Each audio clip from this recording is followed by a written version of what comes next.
In this episode, cool animation news, how an actual photographer won in a generative AI contest, a furry Halloween in Rotterdam, the world's first furry opera, and how to win this amazing Pride shirt so fresh that mine is still in the mail.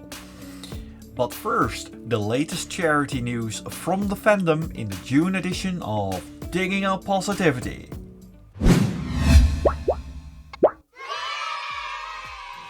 Burubado Print and Design stumbled upon the drawing of the gender ideology Hydra, which was used in very bad faith. But they did the right thing. Why fight it if you can conquer it? Thus, Pride Ra was born.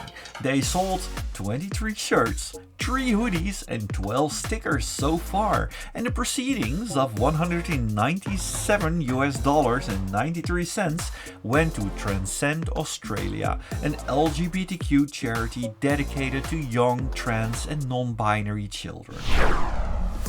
In Portland, USA, 2060 wonderful fuzzbuds have raised $5,000 for new avenues for youth. A non-profit organization from the same city dedicated to the prevention and intervention of youth homelessness. Our furry friends at AnthrOhio have raised $8,551.02 for one Ohio nature education, striving for a better environment for us all. Meanwhile, in the United Kingdom, the wonderful critters at Confuzzled have raised $47,249.13 for the British Wildlife Rescue Centre. And back in the US, the critters from StratosFur have raised $16,334 for Give Us Paws, a center devoted for subsidized and free trainings for dogs provided to civilians who are deemed disabled under the American with Disability Act. And over in Michigan, 50 attendees raised $303 together at Northen, Michigan Furcamp for the Skagamog Raptor Sanctuary, a raptor rehabilitation center dedicated to everything related to the survival of those majestic big birds. And after all this time, Furality is still going strong as one of the most dazzling virtual conventions out there. And this year, over 21,000 visitors raised $46,120 for the center, a dedicated organization to provide a place for our LGBTQ+ friends amongst our midst.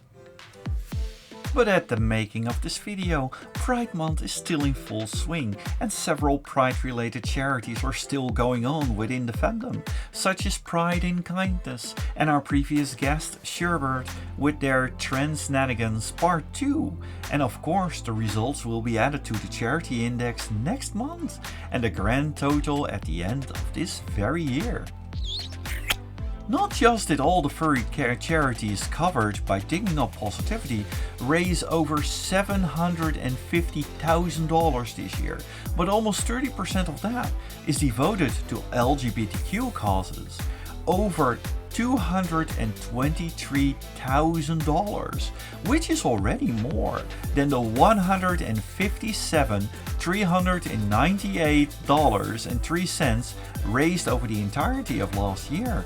And we are well on our way for a record set for this very year.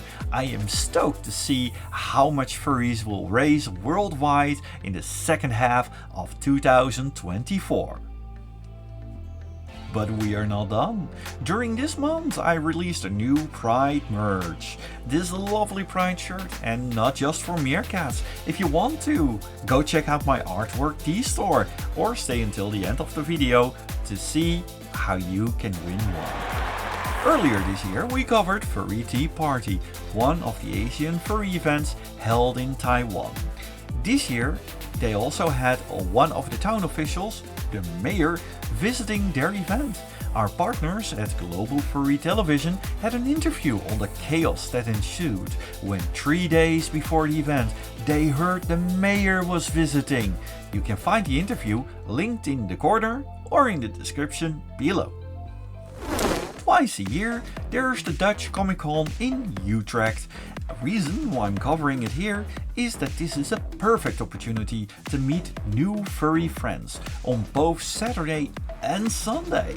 The people from Meets For You are organizing a lovely furry get-together, and every year the atmosphere is amazing. The next edition is on November 23 and 24th, and I hope I can be there, most likely on a Sunday.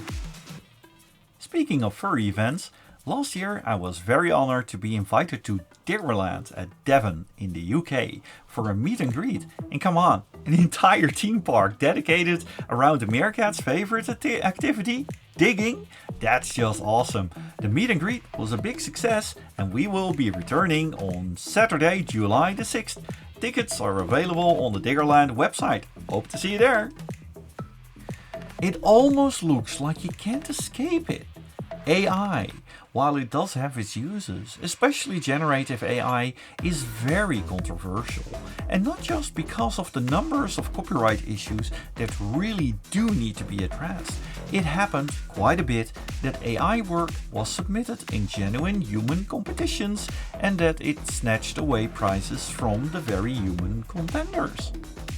Miles Astray, photographer, said that he did break the rules on purpose at an AI contest while submitting his work, titled Flaming Gone. He chose a surrealistic photo on purpose, where it could easily be an AI photo. And his entry actually won. Unfortunately, after it became known that he won, they disqualified him and chose 2 other AI-generated photos as a winner. But Miles, you will always remain a winner in my book, and you have proven your point. Human ingenuity and artistry is at this point a lot better than generative AI. And on the subject of AI, it has become no secret that generative AI is flooding various big art websites and communities, much to the dismay of many artists who are still making art the conventional means and who do not consent those sites for their material to be used to feed their respective generative models. So the search for a new space began, and Cara quickly emerged as a new community. And I am there as well. It even has Glaze integrated, a tool that ensures that your material becomes unusable for AI scraping methods. It's a free tool available for both Apple and PC, and I am slowly moving my gallery over to Cara, and I will be uploading all my additional art there, also from the streams, going on forward. Jacob Ottinger, nicknamed Otter or Phenomenotter, released a promo. It made the rounds with furries who love to ice hockey and quickly spread beyond. As a meerkat who is not familiar with the game at all, I was floored at the amazing catchiness of it all. Go check it out, the pace, the music, the pure hype, and with an excellent message. The power inside you and me. When we are him, we can do anything.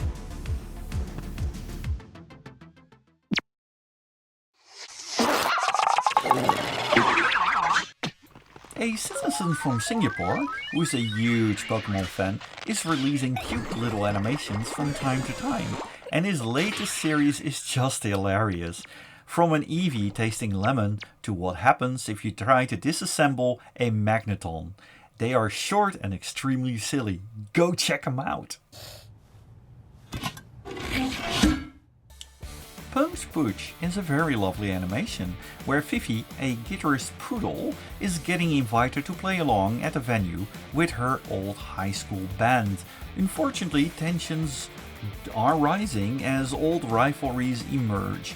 The animation style does remind me of the old Cartoon Network style, like Dexter's Laboratory and the old Powerpuff Girls, where the voice actors sound a little bit inexperienced and sometimes the audio levels are a little bit all over the place. The flashback frames and the tension build up makes for it big time. and I hope they will make more episodes, since the rather abrupt open ending screams they wanted more time for this.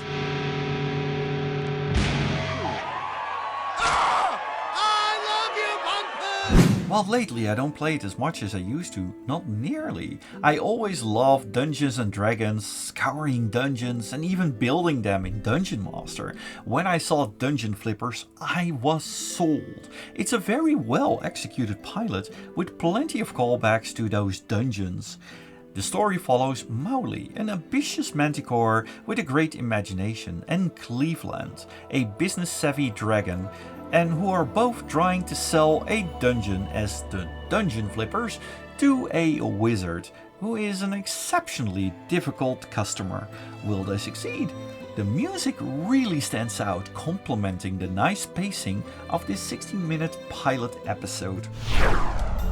A previous guest on the show, all-round amazing animator Pity Yindi, has released Bun Hunting Overture.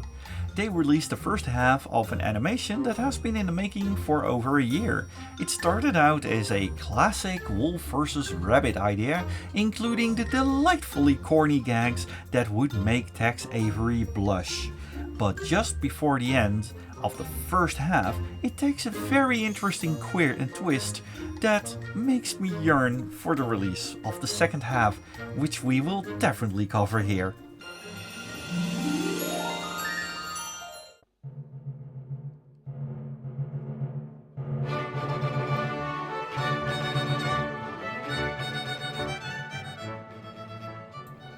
Nordic Fuzzcon always stood out for their creativity.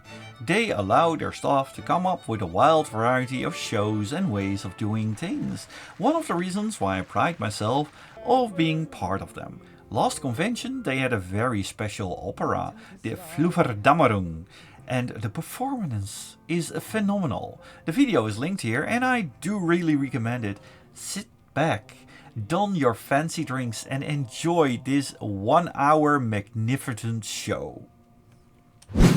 While Halloween is not as big in the Netherlands as in places like the US, we do have a furry convention coming up here at the end of October with the Halloween team, Reffurence. And as a lead from the charity team, I am happy to announce our guest for this month. Iris, also known as Roxane, who works at Reffurence Charity of Choice.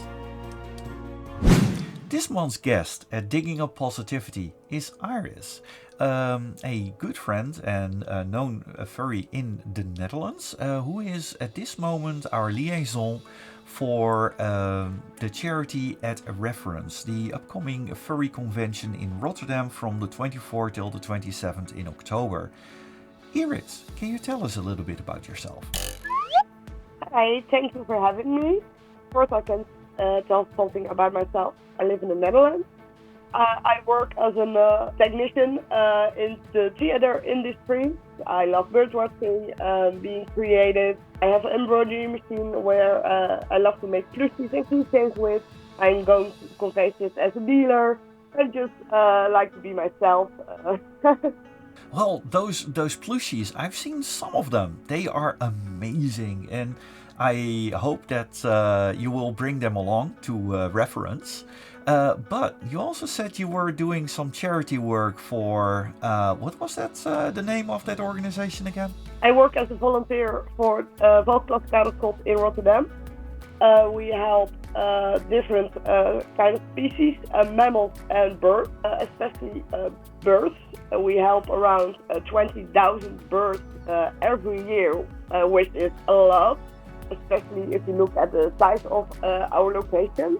What I think is really special about the organization is that we work mostly with volunteers, and there are only a few people that are under contract, and just seeing how much people want to do something for nature just from their hearts is really special to witness. We are maybe a small organization, but we do a lot of work when it comes to animals and especially birds. You say it's a small organization, but I even heard that you're working together with the city of Rotterdam. And for those who are not in the know, Rotterdam has the biggest harbor in Europe. We're like the harbor in Europe, so to speak.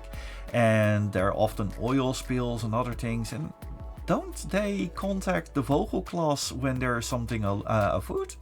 Yes, we do a lot of work for Rotterdam. Like a few years ago, there was an oil spill, and around a few hundred swans got stained by oil. We took in 200 swans to help them. We needed to wash them all because their feathers were all messed up because of the oil. So we gave them feeding by hand. We washed them all. But yeah, 200 swans in a location in the middle of Rotterdam is a lot of swans to keep. But luckily, we have so many people that wanted to help. Not only our volunteers that help like around every week or two, but also people from Rotterdam that wanted to do something when it came to the oil spill. So with a big team, we all helped out the swans. So that was amazing for my colleagues to do. That is very impressive. You have become the charity of choice for Reffurence. And how did you get in contact with Reffurence? Well, I have a really big heart for what I do at the Vogelklas. Last year we had a financial troubled time and we almost needed to quit because of that. And I didn't want to see that happen. So I started to look for ways to get money for the Vogelklas so we can still do our work for many years to come. And I heard about Reffurence in Rotterdam. So, as bold as I am, I just contacted the person that was in charge of the charity and asked them if they already had a charity in mind. They hadn't. So I told them about the Vogelklas and that we had some troubled time last year. If we can maybe take the spot as a charity for the event. And that, your timing was so perfect, because we were currently in negotiation with a couple of other charities, and unfortunately we had a little bit of a silent moment there, and just at that point in time you contacted us, well, because I'm the head of charity at Reffurence, and the rest is history, and here we are. Yeah, I'm really happy that you wanted to listen to my story about the Vogelklas. Mm-hmm. And that you guys wanted to give us a shot. So that's amazing. But this also shows from just ask. As my father always said, you have a no and you can get a yes. So this is, you did the right thing, and I'm really looking forward to see how much we can raise for you at Reffurence. So I hope for everybody to at least drop by and check us out in October, on the 24th till the 27th in Rotterdam, and it's going to be awesome. But in order to close down this wonderful interview, do you still have some recommendations for people who are new in the fandom? Yes, of course. When I started out in the fandom, it's going to some smaller events. Like Reffurence is not as big as your Furrence or another Furcamp, so it's easier to make contact with people, especially if you're new. You need to get to know people, make friends. It's easier to make friends and get in contact at smaller conventions. Also, look around on the internet if there's maybe a fur walk nearby your city, something like that. And just join. You don't have to have a fursuit to join a fur walk. You are always welcome to join in. So I think that's really great about the fandom, that even though you're new in the fandom, you don't have a fursuit, you're always welcome at different events. That is so true. I mean, without the fursuits, there are still plenty of things to do in the furry fandom, and you're welcome just about everywhere. Well, as for this, thank you very much for taking your precious time to have this interview, to be on the show, and I wish you all the best, and looking forward to work together with you. Yeah, thank you very much for having me, and I can't wait to work for the charity of Reffurence and to brainstorm for some special ideas and to raise money for such a beautiful cause. Indeed. Alright. And this brings us to our lovely outro. If you wish to win one of those Pride shirts that I showed in the beginning, please do let us know in the comments, and if you want to have one, I will pick a random winner and announce them in the next episode. Of course, if you want one regardless, go check out my artwork D-store. However, a like and subscribe will come a long way, and every Monday-ish I will be streaming over here and on Twitch. You can become a member of this channel and subscribe and start receiving early access on my videos, like usually one day ahead of schedule. Anyways, we are talking news here, so we have to do it a little bit close to the deadline. And now, special thanks for my supporters. On Subscribestar we have Manic, Cosmic with a K, Taros, Hanzana, Score Chaser. We have our YouTube members Lorek Berningson 086, Longtooth and Whiffer. On Patreon we have Tentru McNally, Ishnula and Els Deckers. And on Twitch we have the following subscribers: Jake R, James TGS, Tratron the Dragon, Velconeo, Hanzana Jansen, Light Nympha, Drohan Starbear, Marco Copperson, Swex the Mischievous Fox, Evolver TV, Draika, Ari 1985 and Ayabu Yin. The very next episode of Digging Up Positivity will be here on July 27th. See you around and all the hugs.